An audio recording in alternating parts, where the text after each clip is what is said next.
Hey, shalom, y'all. Sister Kate here. Yes, I'm in my car. No, I'm not driving. Here, let me turn that down a little bit.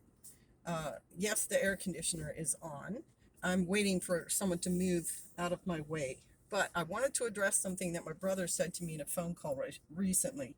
He was updating me on my mom's situation, and he said, COVID crazy.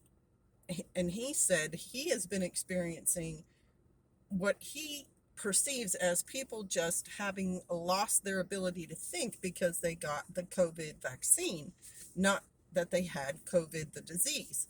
Now, I'm not saying his point of view is my point of view, but he brought up something that I thought, maybe that is worth looking into. And he gave a couple of examples. Um, he closed on a house recently, and the people who he had to deal with, the title company and the insurance and whatever, he read through the documents and he pointed out to them like four different things that were wrong. He read through them and he specifically warned them, this thing is not right. Like the land was actually two lots, but it was considered one by, the real estate agency, but the county considered it two. And so he told them, hey, in the paperwork, you've only got it written down here as the one piece of property and you don't have the other one included. And they said, oh, no, don't worry about it. It's fine. It's not a problem. No, when they went to file the paperwork with the county said, no, this is not good. You've got to have both pieces on here. And he had three or four things with that deal, including power of attorney, which is pretty all encompassing. And the title person told him, no, you can't do that. Everyone involved has to sign the paper. It doesn't matter. She was wrong. Um, and that made him really angry because, he brought these issues up to everyone involved and they just poo-pooed him. And he's like, they can't think anymore. When you've specifically pointed out something wrong to them that you're right about, and they just no. Another thing he said was, my mom was going to have had a dental appointment, was going to have a tooth filled. It's a long story for him. He has to leave work, go pick her up, take her. It's a problem. It's an issue. He got there and they got her numbed up, and there was no power in the entire county because in the middle of the day, somebody lost control of their car for whatever reason and hit a power pole and knocked power out for the whole county. And he's like, COVID crazy. Like people can't even drive anymore in the middle of the day kind of thing. And then for me personally, when I go on social media, specifically like Instagram and Twitter, there are people on there who are just plain ignorant. Uh, but they're also kind of crazy. Like how they deal with things is literally crazy. So I'll give you an example.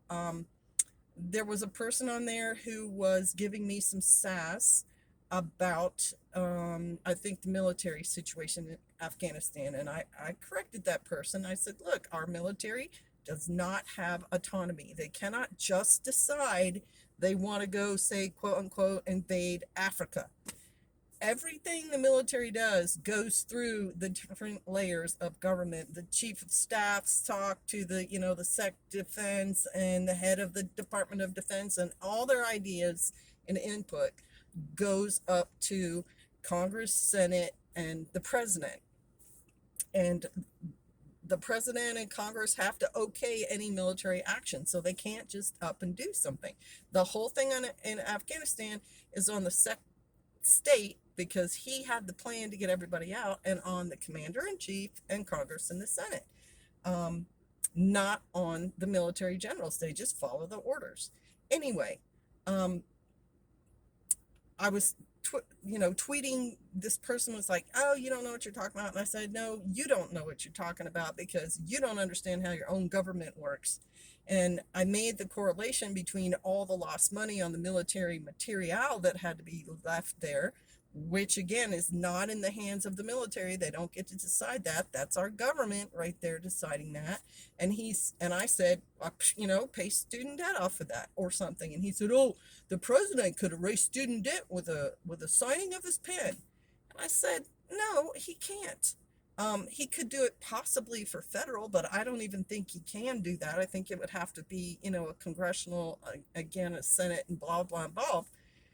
But all the private debt, he can't do anything about. Bank debt, university debt, where the student owes the university or whatever.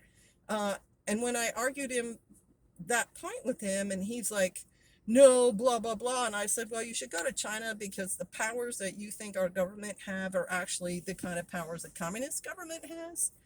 He made some really inane, oh, you're a poopy pants, something really infantile. And I thought, rational adults don't talk that way in arguments, even. It's not that kind of thing.